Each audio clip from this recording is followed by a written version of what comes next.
का नाम मुख से निकालने तक नहीं देते हैं। रामनवमी के नाम पर मतलब ना जाने कौन सा दंगा भड़काने की बात करने लगते हैं। ये आज मोदी जी ने कहा जब वो बंगाल में थे, चुनावी सभा को संबोधित कर रहे थे, रैली कर रहे थे, जनता से संवाद कर रहे थे, तब उन्होंने ये बात कही।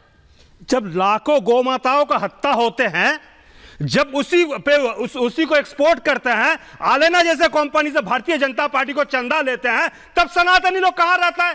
ये सनातनी जब मतलब हिंदुओं का सनातनी हम भैया है, वो कहां रहता है उस समय? अरे जब आपका समय में आप सुनिए, आप बात बोलिए।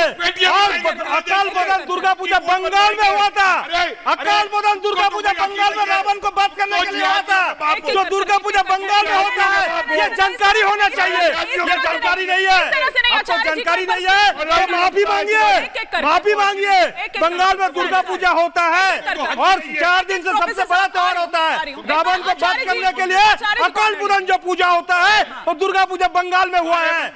और रामचंद्र जी वो पूजा किया था और उसके लिए दुर्गा पूजा वहां पर होता है। और सबसे बड़ा बात बोला जाता है वो होता नहीं है। रामनवमी के दिन में भारतीय जनता पार्टी के आतंकी लोग हथियार लेकर रैली करता है। कौन से रैली करता है?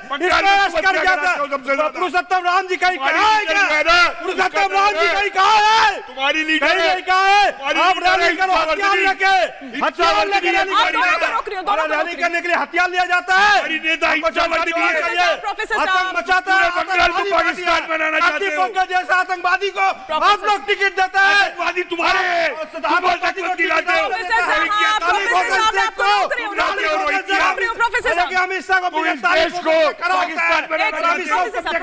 ये माइनॉरिटी का लीडर है भारतीय जनता पार्टी को। बड़े बात मत बोलिए। लेकिन सुनिए, यहाँ पर आए हैं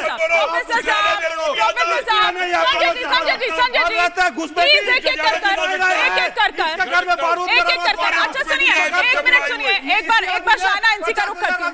शायना एनसी कुछ रिएक्ट भी करना चाह रही है इस पर। स्टूडियो को ऑडियो डाउन कर दीजिए, स्टूडियो को ऑडियो थोड़ी देर के लिए डाउन कर दीजिए। शायना एनसी जी कुछ रिएक्ट कर रही है। संजय जी, प्रोफेसर जी, हिमानी जी, अभी मैं कुछ कहूं प्लीज। सबके चीखने के साथ साथ ये समझ लो कि जिस पार्टी के पास कोई भावना नहीं, कोई श्रद्धा नहीं, कोई आस्था नहीं, कोई सोच नहीं, कोई विचार नहीं, कोई नीति नहीं, कोई नियत नहीं, वो राम मंदिर के ऊपर शुद्धिकरण की बात करते हैं। जिस पार्टी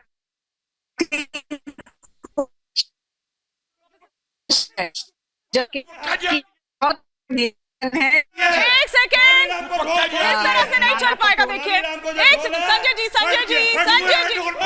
प्रोफेसर साहब प्लीज, इस तरह से नहीं चल पाएगा। देखिए अगर आप लोग इस तरह से करेंगे, इस तरह से नहीं, आप प्लीज थोड़ा सा शांत रहिए। संजय सरकार जी प्लीज। प्रोफेसर साहब, अच्छा प्रोफेसर साहब, नहीं इस तरह से नहीं,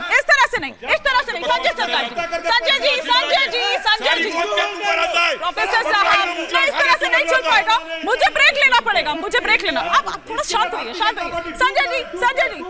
संजय जी, देखिए मैंने आपसे सवाल क्या पूछा था? संजय जी, नहीं एक सेकेंड, संजय जी थोड़ा सा शांत। प्रोफेसर साहब प्लीज, नहीं सुनिए, संजय जी आप चुप नहीं होंगे।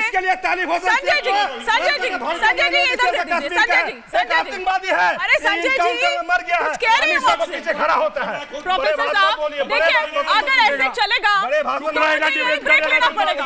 सुनिए सर, बकवास करेगा तो सुनेगा। संजय जी पानी पीजिए, शांत होइए थोड़ा सा शांत रहिए। संजय जी प्लीज, ब्रेक ले लो सर। चलते हैं बड़े बलात्कारी, नहीं चल पाएगा। सब भारतीय जनता पार्टी में है। भारतीय जनता पार्टी में है सब। शायना एनसी क्या बेवकूफ के साथ नहीं इस तरह से नहीं तो मैं या तो नहीं सर, देखिए प्लीज इस तरह से नहीं चल पाएगा। एक बार शायना एनसी का ऑडियो आप अप करिए, या स्टूडियो ऑडियो मत लीजिए स्टूडियो का ऑडियो। हिमानी जी, मैं सिर्फ संक्षेप में 2 चीज कहूंगी। देखिए, क्या राम मंदिर बना और सहमति से बना या नहीं बना, तो लोगों के आस्था, विश्वास, जो सोच विचार है, वो मोदी जी के नीति नियत में कभी कोई खोट नहीं रहा है। उन्होंने इसको एक राजनीतिक मुद्दा नहीं बनाया, ये एक सामाजिक मुद्दा है। नाना पटोले जैसे लोग जो बार बार बयानबाजी पे उतरते हैं, उनको शुद्धिकरण की आवश्यकता है, उनकी सोच विचार की शुद्धिकरण की आवश्यकता है। ये इंडी अलायंस जो मोदी जी के ऊपर कोई टिप्पणी नहीं कर सकते, क्योंकि उनको पता है कि जो काम हुआ है इस देश में, जो 60 करोड़ लाभार्थियों को फायदा हुआ है, उससे एक चीज स्पष्ट है, उनका काम जो है, उनका वजूद है। यहाँ ये बेबुनियादी आरोप लगाना, ये कहना कि द्रौपदी मुर्मू जाती है राम मंदिर तो शुद्धिकरण की आवश्यकता है, इनकी सोच देखिए कितनी नकारात्मक है। इनकी विचार जो है इतने राजनीतिक रूप से तुष्टीकरण से भरा हुआ है। नहीं, लेकिन सुनिए ना तुष्टीकरण की शायना राजनीति जी, करते हैं ये। शायना जी, लेकिन हेमंता भी तो कह रहे हैं, हेमंता बिस्वा शर्मा, वो क्या कह रहे हैं कि हिंदू चुप नहीं बैठेगा। थोड़ा इसके पीछे का क्या मतलब था, थोड़ा ये भी अगर आप बता दें, क्योंकि इस तरह के बयान भी आप लोगों की तरफ से आ रहे हैं। हाँ, बिल्कुल सही सवाल आपने पूछा हिमानी जी। जब हम कहते हैं हिंदुत्व, इसका मतलब है justice to all and appeasement to none. जब प्रधानमंत्री कहते हैं सबका साथ, सबका विकास, सबका प्रयास, सबका विश्वास, ये कोई जात तक सीमित नहीं है। ये हिंदू, मुस्लिम, सिख, ईसाई हो, सबको गैस सिलेंडर मिलेगा, सबको मुद्रा बैंकिंग के निमित्त लोन्स मिलेंगे, सबको आयुष्मान भारत मिलेगा, सबको आवास योजना मिलेगा। जब हेमंत बिस्वा शर्मा ने ये बयान किया है कि देश में आज जो मेजॉरिटी हिंदूज हैं, तो वो हिंदूज को क्यों अपॉलोजेटिक रहना चाहिए, वो हिंदूज को कहीं माफी मांगने की आवश्यकता नहीं है। वो हिंदूज सिर्फ सही मायने में ये चाहते हैं कि देश में एकजुट रहें और सबका साथ, सबका विकास हो। लेकिन कांग्रेस, आप देखिए 60 साल में उन्होंने सिर्फ तुष्टीकरण की राजनीति की। 60 साल में उन्होंने सिर्फ गरीब को गरीब रखा, मुसलमान को ऊपर नहीं आने दिया, दलित को शोषित किया है।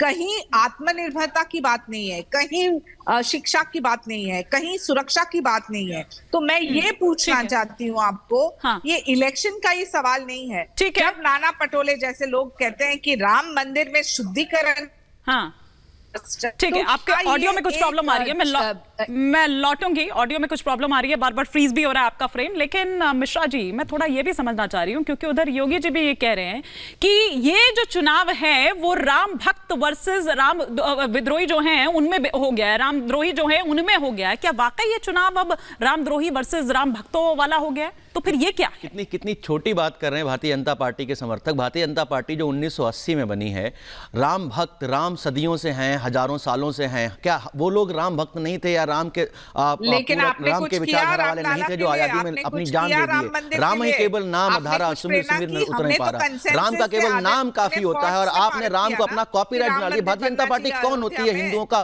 क्या हिंदुओं का रखवाली भारतीय जनता पार्टी अकेली है क्या? भारतीय जनता पार्टी का क्या हक बनता है कि आप हिंदुओं के बारे में बात करें? सबसे ज्यादा हिंदुओं का नुकसान भारतीय जनता पार्टी ने किया। भारतीय हिंदुओं का एक विचारधारा रहती थी, हिंदुओं के सर्वे भवन्तु सुखिनः सर्वे सन्तु निरामया, मतलब सब लोग